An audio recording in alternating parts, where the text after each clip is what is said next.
tumbuhan rohani.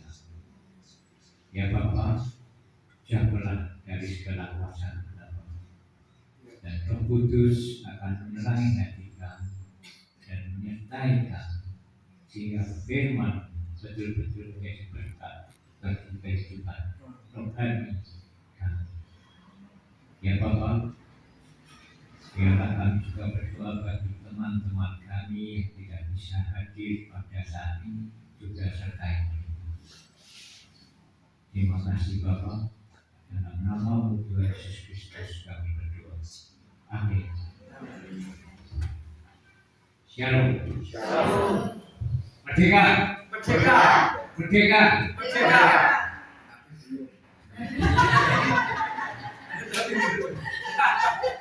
Diuke utange. Negara ngokean utang. Banyak yang agak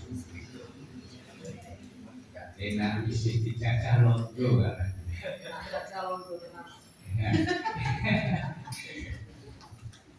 Londo itu bangunan ya toh, sampai sekarang masih utuh. Ya enggak, kita tidak ditebangi zaman londo. Ya enggak.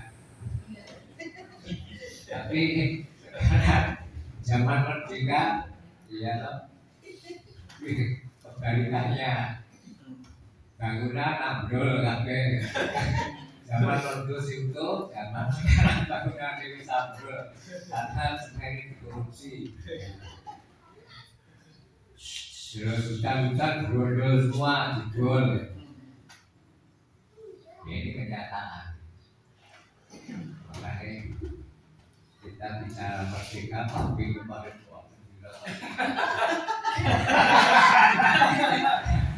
ini merdeka dengan kembali.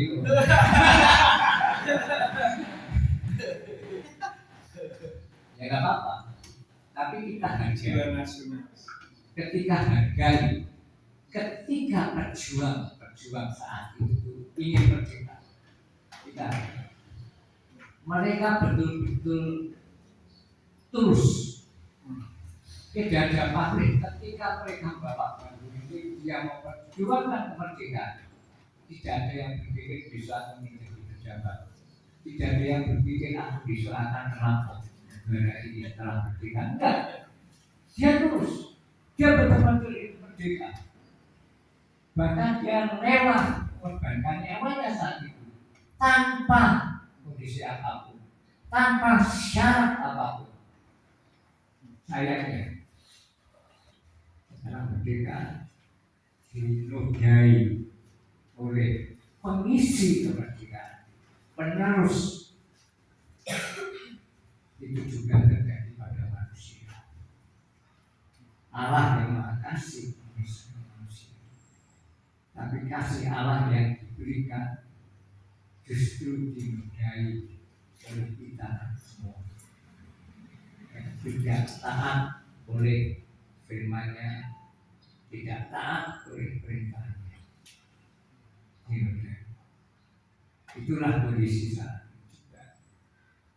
Kondisi bangsa Indonesia maupun kondisi dunia, maupun kondisi umat Kristen saat ini. Banyak kita ini dari Tuhan merdekakan kita dari dosa. Tapi dimana oleh kita yang ada menyayang. Ya tadi terus terang jujur saya enggak. Ketika pembukaan kita di musiknya bukan dulu, karena enggak siap.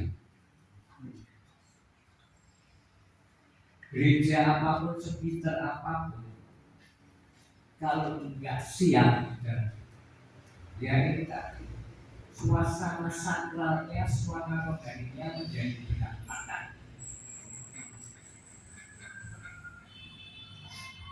Kalau kita mencintai Tuhan dengan betul, kita sayang Tuhan dengan betul, siapkan diri.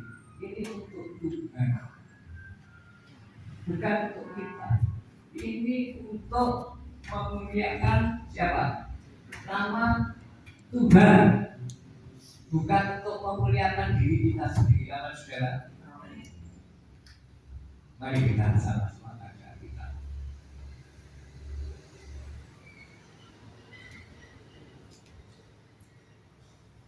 Mari kita sama-sama buka pada 1 Yohanes 4 ayat 7 sampai ke 21.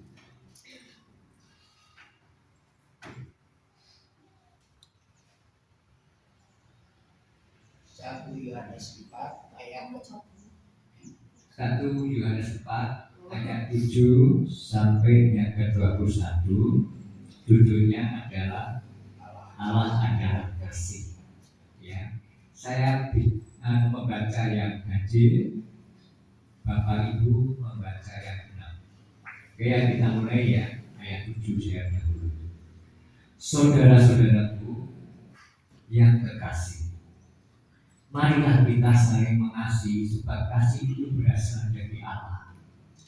Dan setiap orang yang mengasihi lahir dari Allah dan mengenal Allah. Barang siapa mengasihi, ia tidak mengenal Allah, sebab Allah adalah kasih. Dalam hal inilah kasih Allah dinyatakan di tengah-tengah kita, yaitu bahwa Allah telah mengutus anaknya yang tunggal ke dalam dunia supaya kita hidup olehnya. Inilah kasih itu, bukan kita yang telah mengasihi Allah, tetapi Allah yang telah mengasihi kita, Dan yang telah mengutus anaknya sebagai pemberian bagi dosa-dosa kita. Saudara-saudaraku yang terkasih, jikalau Allah sedemikian mengasihi kita, maka haruslah kita juga saling mengasihi. tidak Tidak ada ada sesuatu yang menambahkan Allah tetap di dalam kita dan kasihnya sesungguhnya di dalam kita. Demikianlah kita ketahui bahwa kita tetap berada di dalam Allah dan Dia di dalam kita. Ia telah mengaruniakan kita mendapat bagian dalam Roh-Nya. Dan kami telah melihat dan bersaksi bahwa Bapa telah mengutus anaknya menjadi juru selamat dunia. Barang siapa mengaku bahwa Yesus adalah anak Allah, Allah tetap berada di dalam Dia dan Dia di dalam Allah. Kita telah mengenal dan telah percaya akan kasih Allah kepada kita. Allah adalah kasih, dan barang siapa tetap berada di dalam kasih, ia tetap berada di dalam Allah dan Allah di dalam Dia.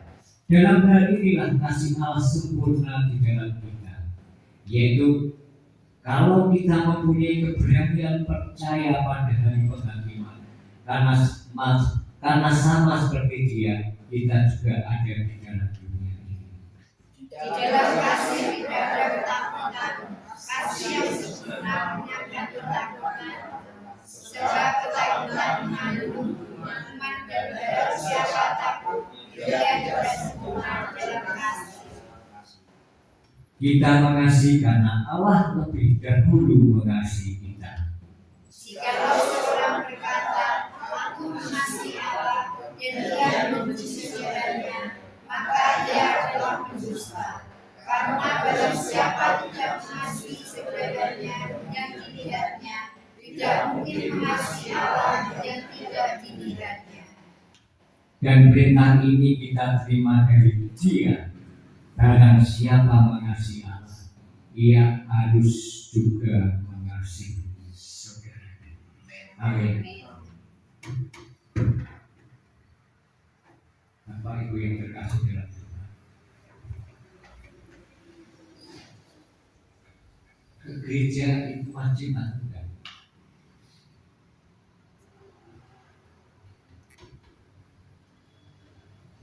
Pertanyaan kedua, apa tujuan kita ke gereja? Kira-kira ada yang salah? Bersekutu untuk bersyukur kepada Tuhan bersama-sama, untuk mendengarkan firman Tuhan bersama-sama, untuk memuliakan nama Tuhan bersama-sama. Ya, bersekutu dan untuk memuliakan ada pendapat yang lain? Wajib. Jadi wajib ya Pak Iwan, wajib ya. Wajib. Sekarang ada ibadah online. Ya kan, nggak perlu datang ke gereja. Main di rumah saat ini. Boleh nggak? Boleh. Bilang Boleh. Boleh. rasanya, bilang Ya. sakit. Enggak, hanya bertanya. Boleh nggak? Boleh. Datang ke gereja. Ada apa ya? Boleh. Boleh nggak? Boleh. HP ini kanggo apa? Ini kemarin menjadi perbincangan di gereja saya. Aku sudah online ngapain aku ke gereja? Aku ngikuti, aku ikut baik. Kenapa harus saya ke gereja? Ada yang belum, nggak apa-apa. Kita ke gereja, kemudian bisa online. Pendapat saudara, betul kan? Ya ora. Kenapa? Ora serius kok. Serius, wong kayaknya walu mandeng HP ini. Ning ora hadir nang gereja. Hanya melihat view aja. Seperti ndelok TikTok ngono ya enggak ada ibadah. Sekarang ini baru ngetren ibadah online. Jadi nggak perlu datang kerja, terutama anak-anak muda. Apa itu? Saya lihat bahkan saya bisa hari ini ke gereja GBS Kepunton online, iya. Besok ke GBS Keluarga Allah online lagi. Wah. Besok ke GKI karena gereja-gereja besar kita online semua ibadahnya. Jadi aku lebih banyak masukan dari firman ini, firman dari gereja bermacam-macam. Betul kan? Ya. Betul. Enggak apa-apa. Betul, tapi harus tetap ibadah. Kasih persaudaraannya nggak ada. Jadi apa hakikatnya ibadah? Kalau hanya kita tujuan ibadah mendengar firman, online cukup. Banyak referensi firman di situ, mau model sing menggebu-gebu, mau model show, yang model lucu, ya banyak. Tiap hari itu tuh Pak, isi itu uang pasir, bukan wajah sampai itu banyak referensi. Model apa sekarang? Kalau tujuan ibadah hanya sekedar firman, nggak usah kita secara fisik datang. Kenapa? Hanya firman. Tapi apakah tujuan ibadah hanya firman? Tidak. Nah, kita baca saja. Kalau kita mengasihi Allah yang tidak kelihatan, kita tidak bisa mengasihi, apalagi saudara kita. Kalau kita mengasihi Allah yang tidak kelihatan, kita tidak mengasihi apalagi dengan saudara kita yang saudara kita aja yang kelihatan tidak mengasihi apalagi dengan Allah yang tidak kelihatan. Ini real. Kami soal Saudara yang kelihatan tidak mengasihi. Iya. Sing kita itu resonansi apa sih kita? Nah, ya itu kan bicara itu, ya enggak?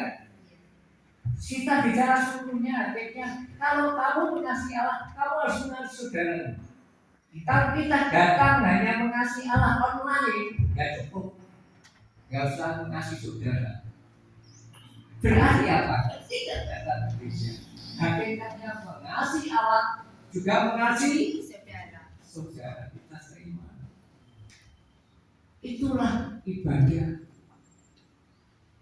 Maka di hadapan Tuhan dan jemaatnya pasti kita kalau itu pernikahan disaksikan di hadapan Tuhan dan di hadapan jemaat. Makanya kalau kita ibadah hanya dengan firman Tuhan, nggak Tapi kalau kita ke gereja, kita harus bersekutu dengan Tuhan. Jadi kita harus mencintai sesama, guyup. Bahkan Tuhan Yesus mengatakan kalau ada 1, 2, 3 orang dalam namaku, aku ada. Amin, saudara. Amin. Itu berarti sertifikat dari Sultan. Nah, sekarang tadi bicara kemerdekaan yang tulus. Kita mencintai Tuhan dan sesama tulus. Pertanyaannya di sini. Maka saya pernah share. Andaikan tidak ada surga dan neraka, apakah surga tetap mengasihi Tuhan?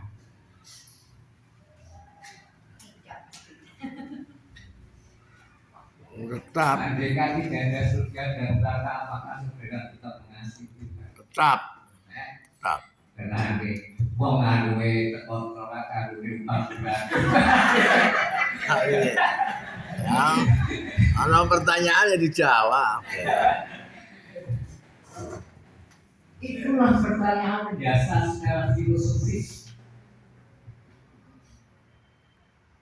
Ketika mengasihi dengan utuh Tuhan, kita tidak ada pamrih. Amin, saudara. Amin. Karena Tuhan mengasihi kita tidak tanpa pamrih, tulus, tanpa pamrih.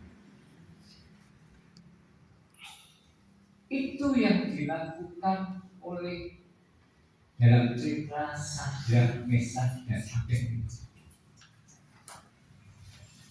Ketika waktu itu Nebukadnezar berpatung emas, semua orang tanpa kecuali harus menyembah patung itu. Terus Sadrak, Mesak, Abednego tidak mau menyembah. Tidak mau. Jatuh cinta pada Tuhan. Kalau tidak mau menyembah, masukkan dalam dapur api.